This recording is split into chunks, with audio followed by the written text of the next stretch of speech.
Hello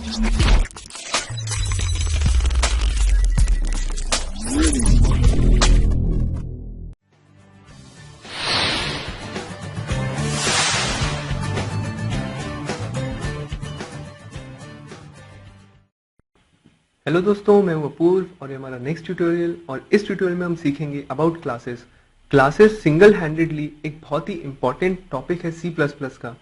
ये इसी चीज से हाईलाइट होता है कि स्ट्राउस-ट्रिप जो सी प्लस प्लस के ओरिजिनेटर थे, उन्होंने इनिशियली सी प्लस प्लस को नाम दिया था सी विथ क्लासेस। बाद में इसको नाम दे दिया गया सी प्लस प्लस। हमारे पिछले ट्यूटोरियल्स में हमने देखा है कि हम पहले ही स्ट्रक्चर और फंक्शन सीख चुके हैं कि हम इनको कैसे डिफाइन करते हैं और इनको कैसे यूज करते हैं। क्लासेस एक स्ट्रक्चर की एबिलिटी और एक फंक्शंस की एबिलिटी को ये बाइंड टुगेदर करती है एक सिंगल एंटिटी के अंदर, जिसको हम कहते हैं क्लास। तो अब क्वेश्चन उठता है कि जब स्ट्रक्चर और फंक्शन का यूज करके हमारा काम चल ही रहा था, तो हमने क्यों क्लासेस का यूज किया, या फिर क्लासेस का इन्वेंशन क्यों हुआ? तो इसका सिंपल सा रीजन ये है कि रियल वर्ल्ड एंटिटीज को रिप्रेजेंट करने के लिए कोई भी एंटिटी होती है रियल वर्ल्ड में, जैसे कि अगर मान लीजिए कार है, कार एक एंटिटी है, तो उससे एसोसिएटेड उसकी कुछ प्रॉपर्टीज होती हैं, जैसे कि उसकी चलने की स्पीड कितनी है। अगर मान लीजिए कोई अकाउंट है, तो वो एक एंटिटी है, और अकाउंट में कितना बैलेंस है, कितना उसमें इंटरेस्ट अक्यूमुलेट हुआ है, ये सब उसकी प्रॉपर्टीज हैं। तो रियल वर्ल्ड एंटिटीज को रिप्रेजेंट करने के लिए हम यूज करते हैं क्लास। तो आइए हम देखते हैं कि क्लास को कैसे डिफाइन करते हैं, उसका लिखने का सिंटेक्स क्या होता है और बहुत सारी चीजें। सबसे पहले तो मैंने लिखा है हैश इंक्लूड आईओस्ट्रीम, मैंने हेडर फाइल इंक्लूड की है। उसके बाद मैंने लिखा है यूजिंग नेम स्पेस एसटीडी। अब आप ध्यान से देखिएगा, जैसे कि मैं स्ट्रक्चर में लिखता था एक कीवर्ड स्ट्रक्ट, तो ऐसे ही क्लास को डिफाइन करने के लिए मुझे एक कीवर्ड लिखना पड़ता है जिसको हम कहते हैं क्लास, CLASS। उसके बाद जैसा कि मैं किसी भी फंक्शन को कुछ नाम देता हूं या टैग देता हूं, स्ट्रक्चर में भी हम स्ट्रक्ट कीवर्ड लिखने के बाद एक टैग देते थे, उसी तरह मैंने क्लास को भी एक नाम दिया है या फिर एक क्लास टैग दिया है by the name of ACC या फिर अकाउंट। उसके बाद आप देख सकते हैं मैंने लिखा है प्राइवेट और कोलन। ये दोस्तों एक्सेस लेवल स्पेसिफायर होता है। ये क्या होता है मैं इसको आपको जल्द ही एक्सप्लेन करूंगा, फिलहाल आप जान लीजिए कि इसको हम कहते हैं एक्सेस लेवल स्पेसिफायर। उसके बाद मैंने दो वेरिएबल्स डिफाइन किए, अकाउंट नंबर और बैलेंस। जैसा कि हम स्ट्रक्चर में भी करते थे कि स्ट्रक्चर के अंदर हम बहुत सारे डेटा मेंबर्स को बाइंड टुगेदर करते थे, क्लास भी वही काम करती है। तो आप देख सकते हैं कि मैंने यहाँ पे दो वेरिएबल्स को डिफाइन किया है। उसके बाद मैंने एक और एक्सेस लेवल स्पेसिफायर मेंशन किया है पब्लिक, मैंने लिखा है पब्लिक कोलन। इसका भी क्या मीनिंग होता है मैं इसको आपको जल्दी एक्सप्लेन करता हूँ। अब यहाँ पे बहुत ही इंपॉर्टेंट बात चालू होती है। स्ट्रक्चर्स के अंदर हम सिर्फ डेटा मेंबर्स को ही बाइंड टुगेदर करते थे, लेकिन क्लास डेटा मेंबर्स और उनसे एसोसिएटेड फंक्शंस को एक सिंगल एंटिटी के अंदर एनकैप्सुलेट करती है। आप देख सकते हैं कि पब्लिक एक्सेस लेवल के अंतर्गत मैंने नीचे तीन यहाँ पे फंक्शंस डिफाइन किए हैं, इनपुट, डिपॉजिट और विदड्रॉ। उसके बाद आइए हम मेन फंक्शन में आते हैं। मैंने मेन फंक्शन में लिखा है int main। उसके बाद हमको हर स्ट्रक्चर का एक ऑब्जेक्ट बनाना पड़ता था। उसी तरह आप देख सकते हैं कि मैंने क्लास का भी ऑब्जेक्ट बनाया, मैंने लिखा है ACC स्पेस के बाद जो भी मैं ऑब्जेक्ट का नाम देना चाहता था, यहाँ पे OBJ है, OBJ। और जैसा कि हम स्ट्रक्चर में करते थे कि हम उस ऑब्जेक्ट के साथ डॉट ऑपरेटर का इस्तेमाल करके उसके डेटा मेंबर्स को रेफरेंस कर सकते थे, तो यहाँ पे भी हम ऐसा ही कर सकते हैं, लेकिन इसमें चीजें थोड़ी सी अलग हो जाती हैं। अब वो मैं बताता हूँ कि कैसे होती हैं। ऐसी चीजें जो प्राइवेट एक्सेस लेवल स्पेसिफायर के नीचे स्पेसिफाई की जाती हैं, जैसे कि मैंने यहाँ पे दो चीजें प्राइवेट एक्सेस लेवल में स्पेसिफाई की हैं, यहाँ पे INT अकाउंट और फ्रूट बैलेंस। ऐसी चीजों को मैं डायरेक्टली रेफरेंस नहीं कर सकता हूं यूजिंग अ क्लास ऑब्जेक्ट, और यही तरीका है क्लास का कि वो ऐसा करके डेटा हाइडिंग के कंसेप्ट और डेटा प्रोटेक्शन को इंप्लीमेंट करती है। तो मान लीजिए अगर मैं मेन में ऐसा लिखता सीन OBJ, क्योंकि ऑब्जेक्ट है, डॉट ऑपरेटर के इस्तेमाल के बाद BALANC बैलेंस, तो ये गलत होता, क्योंकि बैलेंस जो वेरिएबल है वो प्राइवेट टैग के अंदर है, मैं उसको डायरेक्टली कॉल नहीं कर सकता हूं। ये क्लास की दोस्तों खासियत होती है। ऐसे डेटा मेंबर या फंक्शंस, अभी तो यहाँ पे फिलहाल मैंने वेरिएबल्स ही लिए, अगर यहाँ मैं कुछ फंक्शन ऐड करता प्राइवेट टैग के अंदर, तो भी मैं उसको डायरेक्टली ऑब्जेक्ट के साथ डॉट ऑपरेटर का इस्तेमाल करके कॉल नहीं कर पाता। तो ऐसी चीजें जो प्राइवेट टैग के अंदर होती हैं उनको हम डायरेक्टली कॉल नहीं कर सकते हैं, लेकिन उनके साथ जो इंटरेक्ट कर सकता है उसी क्लास के अंदर जो मेंबर फंक्शंस डिफाइन किए गए हैं, वही उन डेटा मेंबर्स भले ही वो प्राइवेट हो लेकिन उनको एक्सेस कर सकते हैं। और उसके बाद आप देख सकते हैं कि मैंने एक और एक्सेस लेवल स्पेसिफाई किया था पब्लिक। पब्लिक एक्सेस लेवल के अंतर जो चीजें आती हैं, भले ही वो डेटा मेंबर हो या फंक्शन हो, जैसे कि हमारे इस प्रोग्राम में डेटा मेंबर तो नहीं है लेकिन 3 फंक्शन जरूर हैं, क्योंकि ये पब्लिक एक्सेस लेवल के अंदर है तो इसलिए हम उनको ऑब्जेक्ट के साथ डॉट ऑपरेटर का इस्तेमाल करके कॉल कर सकते हैं।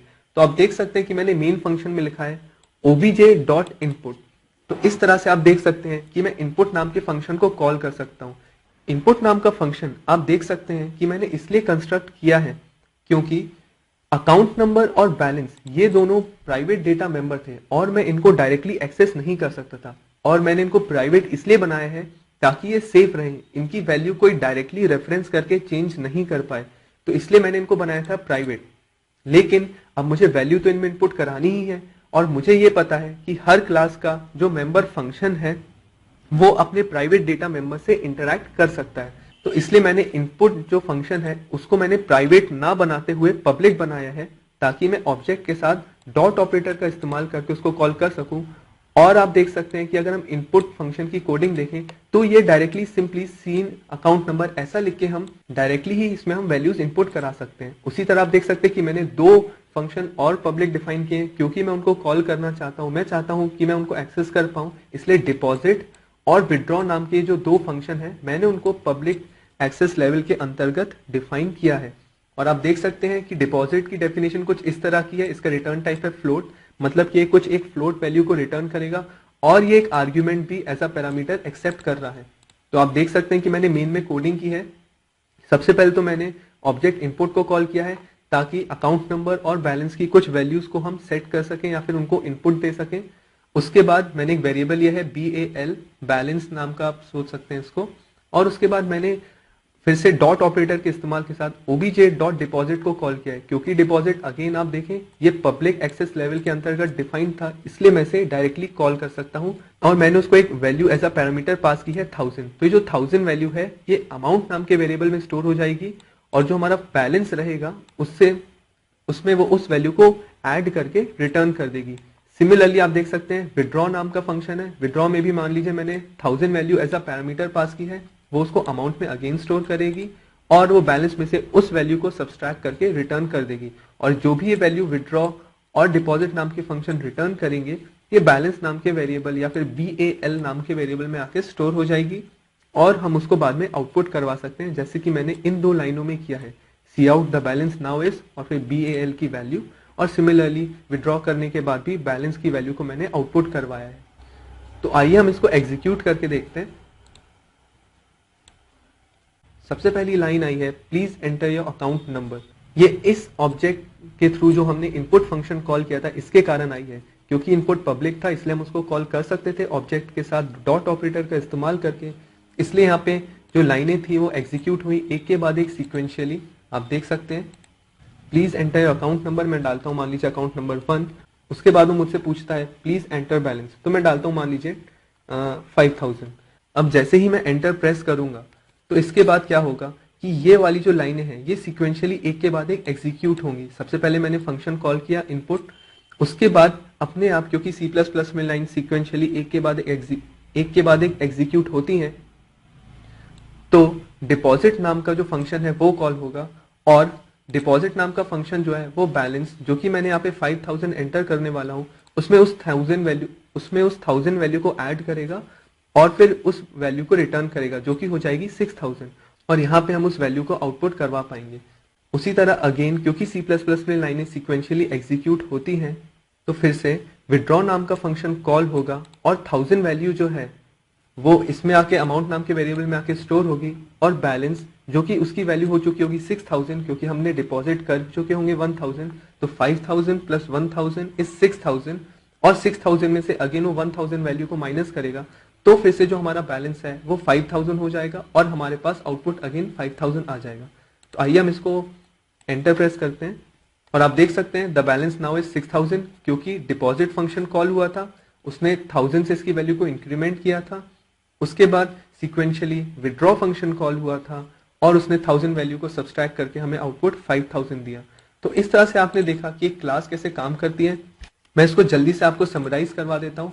क्लास डिफाइन करने के लिए हमको लिखना पड़ता है पहले कीवर्ड क्लास, उसके बाद फिर हम एक्सेस लेवल स्पेसिफाई करते हैं प्राइवेट या पब्लिक, एक और क्लास की खास बात यह है कि मैं अगर प्राइवेट नहीं लिखता हूँ, ये एक्सेस लेवल अगर मैं नहीं लिखता हूँ, तो ऑटोमेटिकली क्लास में अगर आप कोई एक्सेस लेवल स्पेसिफाई नहीं करते हैं तो वो चीजें ऑटोमेटिकली प्राइवेट ही कहलाती हैं। अगर आप देख सकते हैं मैंने यहाँ पे एक्सेस लेवल हटा दिया है, इसके बाद भी अगर मैं प्रोग्राम को रन करता हूँ तो भी वो काम करता है। और लेकिन अगर मैं डायरेक्टली मान लीजिए यहाँ पे रेफरेंस, मैं बैलेंस नाम के वेरिएबल को डायरेक्टली रेफर करना चाहता हूँ, मान लीजिए सीन और उसके बाद obj.balance और इसको मैं रन करने की कोशिश करता हूं तो आप देख सकते हैं कि एरर आ जाता है, प्रोग्राम रन नहीं होता है। आप देख सकते हैं यहाँ पे कि ये एरर आ जाता है। तो इस तरह से आपने देखा, मैं इसको यहाँ से हटा देता हूं। तो इस तरह से आपने देखा कि अगर हम एक्सेस लेवल स्पेसिफाई नहीं करते हैं तो वो अपने आप प्राइवेट ही कहलाती हैं और हम उनको डायरेक्टली ऑब्जेक्ट के साथ डॉट ऑपरेटर का इस्तेमाल करके कॉल नहीं कर सकते। तो मैं इसको यहाँ से हटा देता हूं और हमारा प्रोग्राम पहले जैसा हो जाता है। तो आपने एक देखा कि एक क्लास में क्लास कीवर्ड लिखना पड़ता है, उसके बाद एक्सेस लेवल स्पेसिफायर मेंशन करना पड़ता है, उसके बाद कुछ मेंबर फंक्शंस और डेटा मेंबर्स को हम स्पेसिफाई कर सकते हैं। उसके बाद हम उसका ऑब्जेक्ट क्रिएट करते हैं क्लास का, जैसे कि मैंने यहाँ पे किया है, क्लास का नाम स्पेस ऑब्जेक्ट का नाम। ऑब्जेक्ट को जैसे कि हम स्ट्रक्चर में ग्लोबली या लोकली डिफाइन कर सकते थे, उसी तरह क्लास के ऑब्जेक्ट को भी हम ग्लोबली या लोकली डिफाइन कर सकते हैं। हमारे इस प्रोग्राम में हमने क्लास के ऑब्जेक्ट को लोकली डिफाइन किया है क्योंकि वो मेन फंक्शन के अंदर है। हम यहाँ पे भी लिख सकते थे जहाँ पे क्लास की एंडिंग होती है, सपोज obj2, तो obj2 जो है ये उस क्लास का ग्लोबल ऑब्जेक्ट कहलाता है।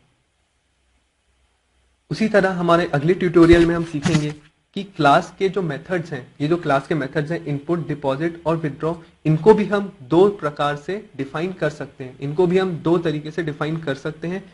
एक होता है इनसाइड क्लास डेफिनेशन, जो हमारे इस प्रोग्राम में हमने यूज किया है कि हमने जो मेंबर फंक्शंस हैं या मेथड्स हैं, हमने इनको क्लास के अंदर ही डिफाइन किया है। हम इनको क्लास के बाहर भी डिफाइन कर सकते हैं और उसको हम कहते हैं आउटसाइड क्लास डेफिनेशन। तो हमारे आने वाले ट्यूटोरियल में हम सीखेंगे कि इनसाइड क्लास डेफिनेशन और आउटसाइड क्लास डेफिनेशन कैसे काम करता है। तो होप दोस्तों आपको मेरे इस ट्यूटोरियल में बहुत कुछ सीखने को मिला होगा। तो जुड़े रहिए मेरे ट्यूटोरियल से।